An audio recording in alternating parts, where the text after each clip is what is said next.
Preview for next week's events. Next week, it's the last week of March, which means that we'll have end of month flows. It's also the end of the fiscal year in Japan. So it's not only a quarter for Japan, it's also the end of the year in financial terms.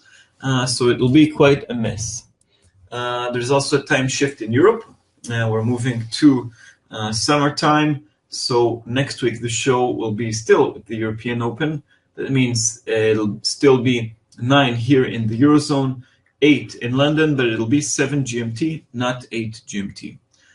On Monday, we have the German IFO business climate.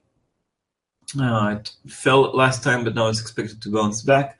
We have consumer confidence in the United States, the CB consumer confidence. I think that the University of Michigan measure has more impact.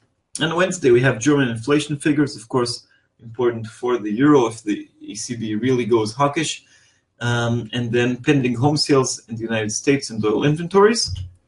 On Thursday, we have Spanish CPI. Again, we have these inflation numbers pouring out of Europe one by one.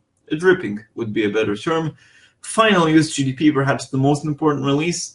It'll show us how poor Q4 growth was. Remember last year, 2016, we had one strong quarter, Q3. The rest were not that impressive.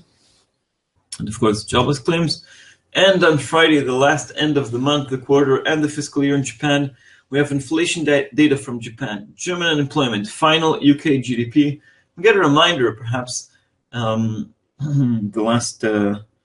last song of positive UK GDPs. That will be for Q4. We have inflation data in the Eurozone, sort of bringing everything to a conclusion, but watch out for German one.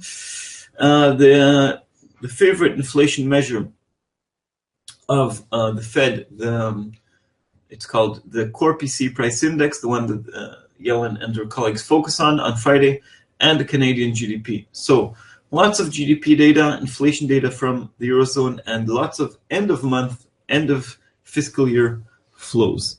Okay, so it could be quite a wild week, even though the main figures are concentrated towards the end of the week.